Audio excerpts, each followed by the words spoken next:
श्रीमद् भगवत गीता एक अनुपम किताब है जिसमें कर्मवाद के बारे में बतलाया गया है। कर्म करो, फल के प्रति आशा मत रखो, अपने में अहंकार मत रखो, उसे त्याग दो, लोभ मत करो, अपने को पहचानो, परमात्मा के ऊपर दृढ़ विश्वास रखो, तब हम काम में कामयाब होंगे।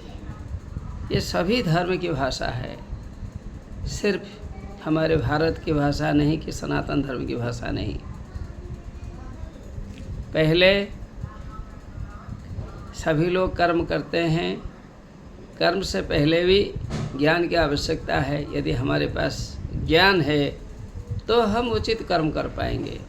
यदि मन में मोह आ जाता है, संशय आ जाता है, डाउट आ जाता है, हम भूल जाते हैं क्या करेंगे। अर्जुन के मन में जैसे संदेह हुआ, युद्ध क्षेत्र में खड़ा है, युद्ध करना तो एक महारथी का कर्तव्य होता है।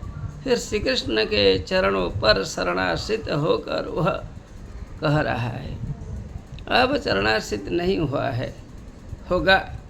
उससे पहले वह कह रहा है क्या, अशोच्यानन्वशोस्त्वं प्रज्ञावादांश्च भाषसे गतासून गतासूंश्च नानुशोचन्ति पंडिताः।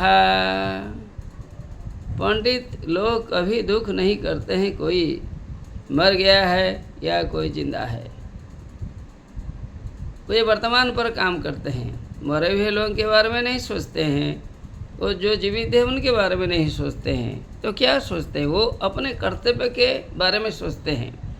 जो कर्तव्य उचित है, राइचियस है, परफेक्ट है, जिसमें अहंकार न हो, जगत का कल्याण हो, ऐसे काम में ज्ञानी लोग प्रवेश करते हैं।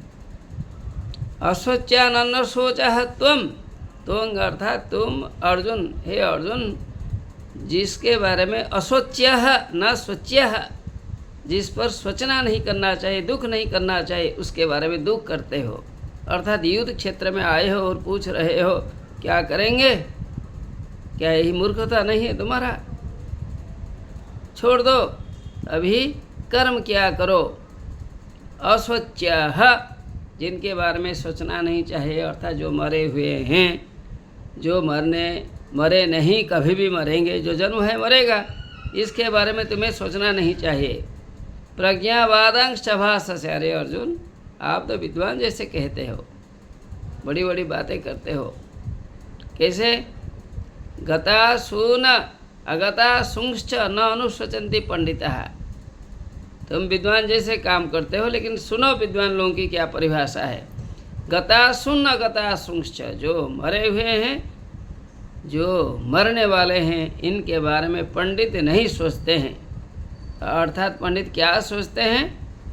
उचित कर्तव्य पर सोचते हैं, अहंकार को भूलकर जो हमारे लिए उचित है, समाज के लिए उचित है, देश के लिए उचित है, पूरे भारतवर्ष, पूरी पृथ्वी के लिए उचित है, वो काम वो करते हैं।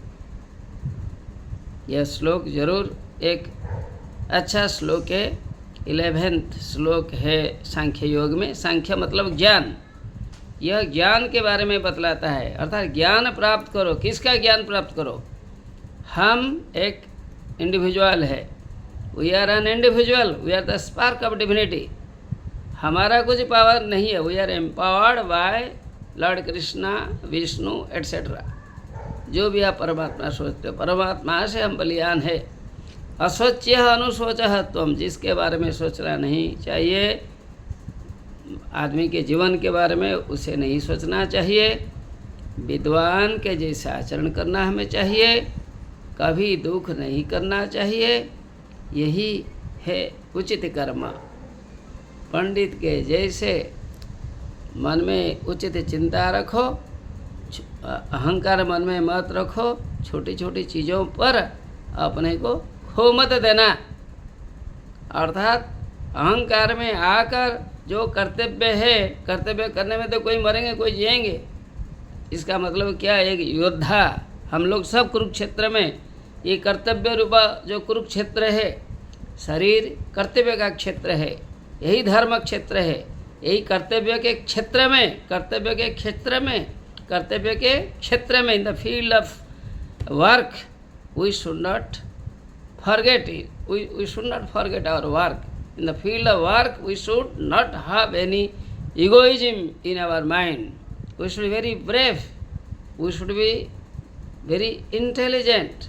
Intelligent means our intelligence should not be destructive to others, it should be constructive, है ना. मृत्यु के बारे में सोचना ना करके कर्तव्य कर्म करना चाहिए. यही 11वां श्लोक सांख्य योग यही बतलाता है. सांख्य अर्थात ज्ञान, यह ज्ञान का योग है. अपने को ज्ञान से जोड़ो. ज्ञान योग अर्थात सांख्य मतलब ज्ञान, अपने को ज्ञान से जोड़ो अर्थात कर्तव्य कर्म करो. ज्ञान से, अर्जुन ने ज्ञान से अपने को नहीं जोड़ा था, ज्ञानी तो था लेकिन प्रयोग ठीक नहीं था. Even though he was intelligent, he did not do the work perfectly. कोई मरेगा कोई जिएगा सोचता है, अरे कर्तव्य के क्षेत्र में कोई मरेगा जाएगा नहीं सोचता है. परमात्मा का कर्तव्य हम करते हैं, अहंकार को छोड़ दो, अपने को परमात्मा में समर्पित कर दो, निष्काम कर्म करो. यदि हम कर्म करेंगे दूसरों को मार पीट के बिना कारण से, वह कर्म नहीं, पाप कर्म है. उचित कर्म करो, यही 11वां श्लोक हमें बतलाता है, सभी मानव जाति को बतलाता है. अर्थात विभिन्न देशों में रहने वाले जो पुरुष है स्त्री है, सबके लिए यही भाषा बहुत जरूरी है. इसका अनुकरण करना चाहिए. जो बात श्री कृष्ण के द्वारा बतलाई गई है और व्यास जी के द्वारा लिखा गया है और गणेश जी ने जिन पर समीक्षण किया है, गणेश जी ने लिखा है, व्यास ने बतलाया है और श्री कृष्ण ने तो पहले कहा है.